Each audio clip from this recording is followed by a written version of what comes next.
یہ دعویٰ بھی فیملی کورٹ میں ہے جو بچی نے کیا ہے، مستقل کسٹڈی والی درخواست بھی فیملی کورٹ میں ہے، اس میں بھی معاملہ آگے بڑھنا تھا، لیکن اس میں بھی یہی ہوا کہ جج صاحبہ جو ہے انہوں نے باقاعدہ طور پہ ان دونوں معاملات کو جو ہے وہ کلب کر دیا ہے، ان دونوں معاملات کو یکجا کر دیا ہے، اور جج صاحبہ نے کہا ہے کہ ان دونوں معاملات کو اکٹھا سنا جائے گا، یعنی ایک طرف وہ اور دوسری طرف یہ، اور ان دونوں کی پیشی جج صاحبہ نے 17 مئی کو رکھ دی ہے۔ تو یہ دو سماعتیں آج بچی کے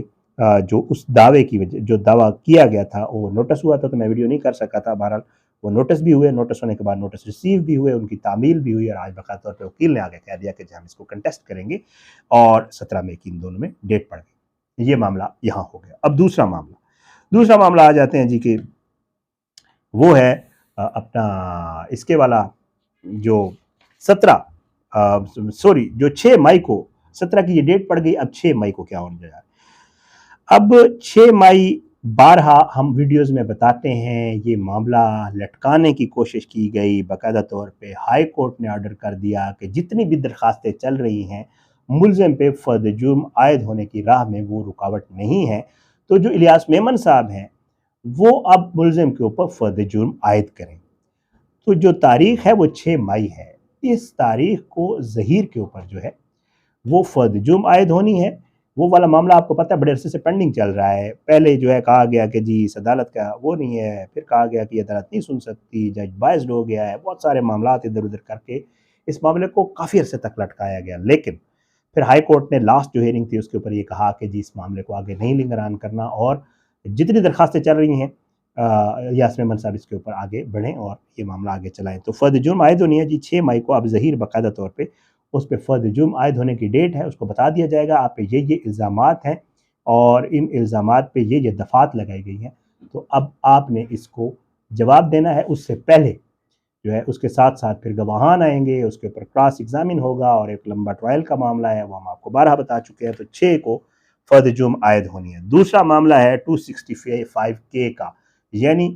ایک گواہ تھا اور ایک نکاح خان غلام مصطفیٰ اور اصغر، انہوں نے درخواست دی تھی کہ جی ہمارا تو اس کیس میں کوئی اتنا کردار نہیں ہے، ہمیں اس کیس سے بری کیا جائے، ہمیں فارغ کر دیا جائے اس فرد جرم عائد ہونے سے پہلے۔ ان کے معاملے کے اوپر بھی دلائل ہونے ہیں، اور انہوں نے بھی جو ہے باقاعدہ طور پہ یہ بھی 6 مئی کو ہی ہے۔ تو دو چیزیں یہ ہوگی۔ تیسری اہم چیز جو ہے 6 مئی کو وہ ہے نور بی بی ظہیر کی والدہ، جس کا کردار باقاعدہ طور پہ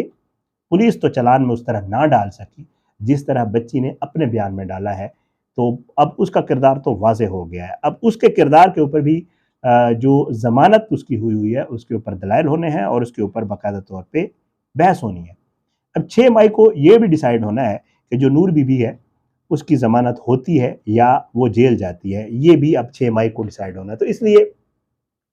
6 مئی جو ہے وہ ان 3 معاملات کے حوالے سے اہم ہے۔ اب یہ 17 مئی کے درمیان میں بیچ میں 6 مئی ہے، اس کو یہ 3 معاملات ہونے ہیں۔ یہ اس کیس کی کچھ تازہ ترین جو اپڈیٹس جو آج کے دن میں تھیں وہ آپ کے ساتھ شیئر کرنی تھی۔ بہرحال اس حوالے سے مزید بھی کچھ چیزیں جو ہے وہ سامنے جو ہی آئیں گی، اور جو چیزیں آ رہی ہیں کوشش کرتے ہیں، بہت ساری ویڈیوز آپ نے بھی دیکھی ہوں گی، بہت ساری ہوتی بھی ہیں، ہر بندے کے اپنے سورسز ہوتے ہیں، اپنے ذرائع کے حوالے سے چیزیں جو ہے وہ کنفرم کر کے آگے چلاتا ہے، ظاہر ہے۔ تو ہم جو ہے انشاءاللہ کوشش ہے کہ چیزیں جتنی بھی ہمارے پاس بھی آتی ہیں، ہماری کوشش ہوتی ہے کہ وہ آپ کے ساتھ اسی طرح شیئر کیا کریں، جو ٹھیک چیزیں ہوتی ہیں، جو نہیں ہوتی ہیں، جو ہمیں لگتا ہے کہ یار ابھی اس پہ نہیں کوئی چیز کنفرم ہو رہی، تو ہماری کوشش ہوتی ہے کہ وہ آپ تک نہ پہنچائیں۔ یہ معاملات تھے۔ انشاءاللہ اب اگلی ویڈیو میں آپ سے ہوگی ملاقات۔ اپنے دعا میں یاد رکھا کریں، اللہ پاکستان کا حامی ناصر ہو، اس کے خلاف سازشیں کرنے والوں کو نصب نابود کرے، ظالموں کو عبرت کا نشان بنائے، مظلوموں کو انصاف ملے۔ اور آپ نے اب تک اگر میرا یوٹیوب چینل سبسکرائب نہیں کیا، میرے فیس بک پیج کو لائک نہیں کیا، تو آپ نے اچھا نہیں کیا، آپ اسے لائک کریں، سبسکرائب بھی کریں، اور ویڈیوز کو جو ہے وہ شیئر بھی کیا کریں۔ آپ کا فیڈ بیک بڑا میٹر کرتا ہے۔ یہ جو میں نے تنسیخ اور تقزیب والا معاملہ ہے، یہ بھی آپ لوگوں میں سے کسی نے مجھے ٹھیک کروایا، اور بھی بہت سارے میں بہت شکر گزار ہوں۔ اکثر بیچ میں جب اس بچی کا ہو رہا تھا کلینکل سائیکالوجی والا، بیچ میں بات بھی نکل آئی ہے، تو اس وقت مجھے یو ایس سے ایک ڈاکٹر ہے، میں شکر گزار ہوں، انہوں نے باقاعدہ طور پہ میسج کیے مجھے کہ شاید بھائی آپ یہ ورڈ مت یوز کیا کریں، یہ ایسے نہیں ہے، یہ کچھ، انہوں نے پھر مجھے پوری ایک ڈیٹیل بھیجی۔ تو اسی طرح ہمیں سیکھنے کا موقع ملتا ہے آپ لوگوں سے، کیونکہ ظاہری بات ہے ہر جو بندہ ہوتا ہے وہ تمام معاملات کا ایکسپرٹ نہیں ہوتا، اور ہم تو ویسے بھی سیکھ رہے ہیں، ہم تو بالکل بھی ایکسپرٹ نہیں ہیں۔